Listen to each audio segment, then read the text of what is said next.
Bonjour et bienvenue à l'invité de Thierry Dib. Nous sommes aujourd'hui dans le canton de Berne. Nous avons le plaisir d'accueillir M. Gilles Ebi. Bonjour M. Ebi. Bonjour M. Dim. Vous êtes le directeur de l'agence numéro 10. D'ailleurs, pourquoi numéro 10?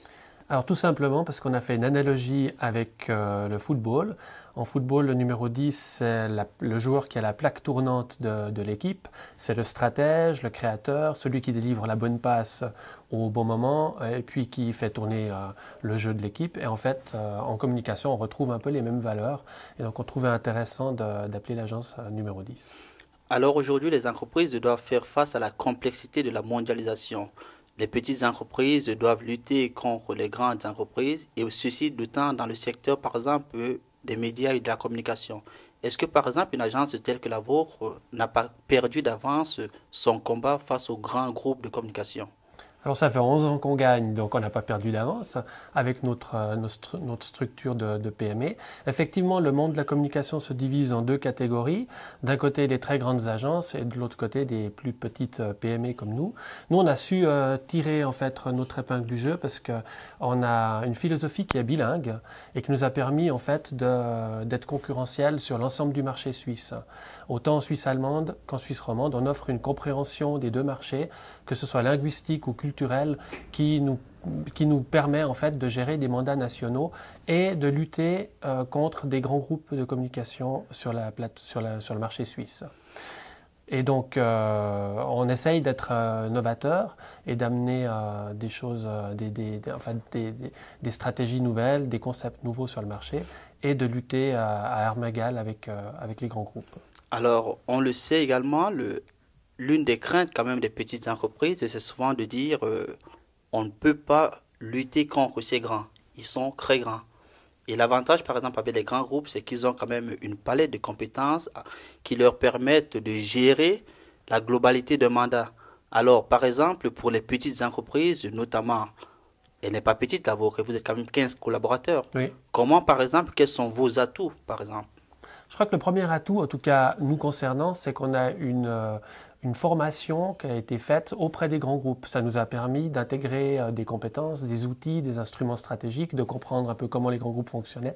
Et c'est à partir de ce moment-là qu'on a fondé en fait l'agence numéro 10.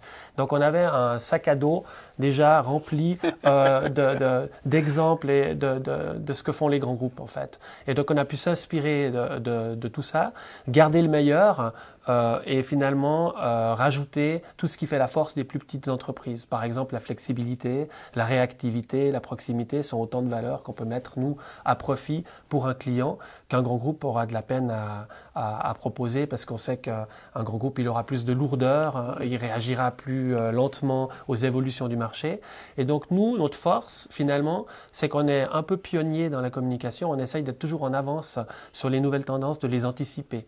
Par exemple, en 2007, on a développé la première cellule en Suisse dédiée au buzz marketing, au marketing viral. On était les premiers à vraiment intégrer ces disciplines. La guérilla aussi a intégré ces disciplines dans la communication. Et on était ici dans les premières entreprises à intégrer une ou deux personnes dans les médias sociaux en 2010. Et puis, depuis cette année, on développe la communication synchronisée. On essaye d'être toujours en fait devant les besoins des clients pour d'une part les éduquer ou les orienter vers de nouvelles possibilités stratégiques et des nouveaux outils de communication, et d'autre part être plus rapide que les grands groupes dans le flair des tendances. Alors cette année, on développe également un nouveau département qui repère les tendances sociétales et les tendances marketing et de communication. Alors, si on retombe, par exemple, sur ce que vous venez de dire, le vrai problème, par exemple, avec nos PME, c'est qu'elles ont de la peine, elles veulent faire de la communication, mais elles ne savent pas communiquer. Comment est-ce qu'aujourd'hui nos PME peuvent mieux communiquer? Je crois que la compétence, elle n'est pas réservée à des grands groupes. On trouve dans des PME des gens tout à fait capables, qui ont un cursus de formation qui les a amenés peut-être aussi, comme pour moi-même, auparavant dans des grands groupes. Donc ils ont réussi à se forger je dirais des compétences qui sont solides. Après, la PME, effectivement, elle doit communiquer avec d'autres armes, elle a moins de budget. Donc quand on a moins de budget, il faut être plus malin. Il faut essayer de trouver des astuces, des systèmes D qui permettent en fait de se mettre en avant avec moins de moyens, mais d'être tout aussi visible qu'un grand groupe ou qu'une multinationale. Mais nous, on le voit pour l'agence numéro 10, on arrive tout à fait à se confronter aux grands groupes. On ne gagne pas toujours les concours d'agence, mais on en gagne aussi contre des grands groupes.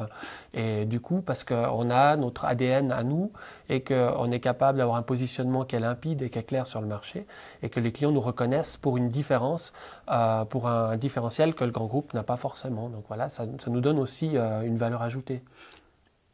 En d'autres termes, alors, dans un combat entre David et Goliath, il est possible que David gagne. Voilà, exactement. Et je dirais même que c'est pas rare qu'on remporte des mandats nationaux alors qu'on lutte contre des grandes entreprises zurichoises, par exemple. Mais on met autre chose en avant, notre philosophie de bilinguisme, par exemple, nos compétences stratégiques, nos outils de branding, le fait qu'on connaisse les tendances, le fait qu'on utilise la communication classique autant que la communication dynamique. Tous les grands groupes ne font pas ça, donc ça nous permet d'avoir une vraie carte à jouer. Monsieur Ebi, merci. Je vous en prie, c'est un plaisir de vous avoir accueilli chez nous.